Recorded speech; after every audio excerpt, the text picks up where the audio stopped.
ఎక్కడైనా రాజకీయాలను గనక మనం గమనిస్తే, ప్రతిపక్షాల్లో ఉన్నవాళ్ళు అటాకింగ్ మోడ్‌లో కనిపిస్తూ ఉంటారు. అధికారంలో ఉన్నవాళ్ళు బాధ్యతగా రాష్ట్ర ప్రగతి మీద దృష్టి పెట్టి డిస్ట్రక్టివ్ అటాక్స్ లాంటి వాటికి దూరంగా ఉండి కన్‌స్ట్రక్టివ్ క్రిటిసిజానికి ప్రియారిటీ ఇస్తూ పోతూ ఉంటారు. కానీ ఒక ఆంధ్రప్రదేశ్‌లోనే అధికారంలో ఉన్నవాళ్ళేమో డిస్ట్రక్టివ్ అటాక్స్ చేస్తూ ఉంటారు.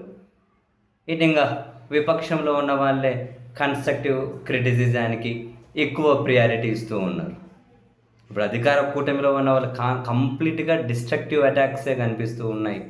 మరీ ముఖ్యంగా పారిశ్రామికవేత్తల సమావేశంలోనూ, అధికారిక సమావేశంలోనూ పదే పదే ప్రతిపక్షాలను ఉద్దేశించి, ప్రతిపక్షానికి సంబంధించిన నాయకులను ఉద్దేశించి చాలా దారుణంగా అంటే క్యారెక్టర్ అసాసినేట్ చేయడం అయితే ఏముంది, ఆ పార్టీలను చాలా ఏమంగా నీచంగా ప్రెజెంట్ చేయాలనే ఆ ఉద్దేశ్యం అయితే ఏముంది. ఇది రాష్ట్రానికి మేలు చేస్తదా?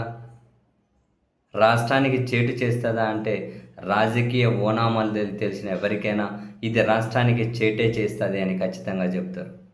తాజాగా అదానీ గూగుల్ డేటా సెంటర్ ఇంతకు ముందే ఏర్పాటైంది. ఇప్పుడు మళ్ళీ అదొక ఎక్స్‌పాన్షన్ విశాఖలో దాని ఇనిషియేటింగ్ చేసుకుంటున్న సందర్భంగా, శంకుస్థాపన సందర్భంగా నారా లోకేష్ గారు పారిశ్రామికవేత్తల సమావేశంలో మాట్లాడిన మాటలేంటి? జీ అంటే జీ అంటే మాకు గూగుల్, జగన్ పార్టీకి జీ అంటే గొడ్డలి. Both are not same brother. ఇదేమన్నా అర్థం పర్థం ఉందా? పారిశ్రామికవేత్తల సమావేశంలో G for Google, G for గొడ్డలి ఈ వ్యాఖ్యలు ఏ పారిశ్రామికవేత్త అయినా సమర్థిస్తారా? ఇవే కాదు, ఇంతకు ముందు కూడా చాలా సందర్భాలు పారిశ్రామికవేత్తలు కొందరు మమ్మల్ని అడుగుతూ ఉన్నారు, మళ్ళీ జగన్ వస్తే ఏం చేస్తాడని. రానియ్యము, కూకటి పిల్లతో సహా పెకిలించి వేస్తాం. నేను పారిశ్రామికవేత్తలకు ఆ గ్యారంటీ ఇస్తూ ఉన్నాను. ముఖ్యమంత్రి గారు కూడా మాట్లాడే మాటలు.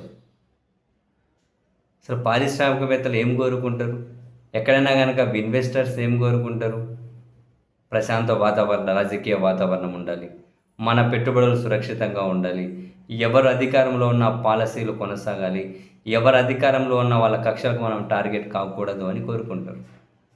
కానీ ఆంధ్రప్రదేశ్లో అటువంటి పరిస్థితి కనిపిస్తూ ఉందా? పారిశ్రామికవేత్తల సమావేశంలోనే గొడ్డలి, గండ్రగొడ్డలి అని మాట్లాడుతూ ఉండడం సహేతుకమేనా? ఇటువంటి విధానాన్ని పాలకులు అవలంబించవచ్చా? ఇది రాష్ట్రానికి చేటు చేయదా? రాష్ట్రానికి చేటు చేయడమే కాకుండా ఇప్పటికే ఉన్న ఇన్వెస్టర్లు, పారిశ్రామికవేత్తలు కూడా వాళ్ళ ఎక్స్పాన్షనే ఆపేసుకుంటారు. కొత్త హైరింగ్స్ చేయరు, కొత్త ప్రాజెక్టులు ఇక్కడ మొదలెట్టరు.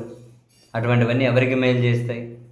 ఏదైనా ఒక పెద్ద కంపెనీ ఇప్పుడు ఎక్స్పాన్షన్కో లేకుండా ఒక పెద్ద కంపెనీ ఇమ్మీడియట్గా ఆపరేషన్స్ మొదలెట్టారా? ఎవరో ప్రభుత్వానికి కావాల్సిన వాళ్ళకు భూములు ఉచితంగా వస్తూ ఉంటే తీసుకుందాంలే తర్వాత అని భూములు తీసుకోవడం తప్ప వేరే ఏమైనా జరుగుతూ ఉన్నాయా అండి? వీళ్ళు ట్విట్టర్లలో వీళ్ళ పత్రికలు రాసుకునేకి 20 లక్షల ఉద్యోగాలు, 15 లక్షల ఉద్యోగాలు అని ఎక్కడైనా కనిపిస్తూ ఉన్నాయా? అయినా అటువంటి వాతావరణం మంచిదా? పూర్తిగా ఈ ఏమంటారు, కక్షపూరిత రాజకీయం అనే విధంగా ఇటువంటివి ఎట్లా మంచి చేస్తాయి? రాష్ట్రానికి దీర్ఘకాలంలో ఎంత చేటు చేస్తాయి? మరి ఎందుకు ఈ పాలకులు ఈ విధంగా రాష్ట్రాన్ని వాళ్ళ రాజకీయ ప్రయోజనాల కోసం అని చెప్పో, లేకుంటే కనీస అవగాహనతోనే మాట్లాడుతున్నారా లేదా అని కూడా చాలాసార్లు అనిపిస్తుంది.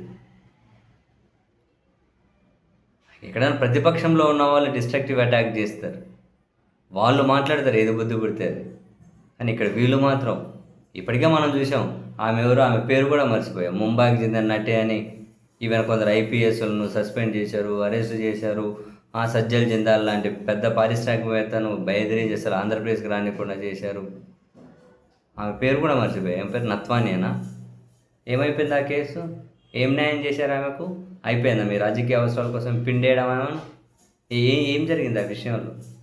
ఇట్లాంటివి మాట్లాడుకుంటూ పోతే ఎక్కడైనా ఎవరైనా మా రాష్ట్రంలో హెల్తీ పాలిటిక్స్ ఉంటాయి, మా రాష్ట్రంలో ప్రశాంత వాతావరణం ఉంటుంది. రాజకీయాల్లో విమర్శలు, ప్రతి విమర్శలు సహజం.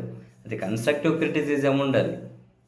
అలా కాకుండా మేము లేకుండా వాళ్ళు వచ్చారు అంటే వాళ్ళు నాశనం చేసేస్తారా, వాళ్ళు విధ్వంసం చేస్తారా, మీ పెట్టుబడులు ఉండవని డైరెక్ట్గా పారిశ్రామికవేత్తలకే చెప్పినట్లుంది వీళ్ళు.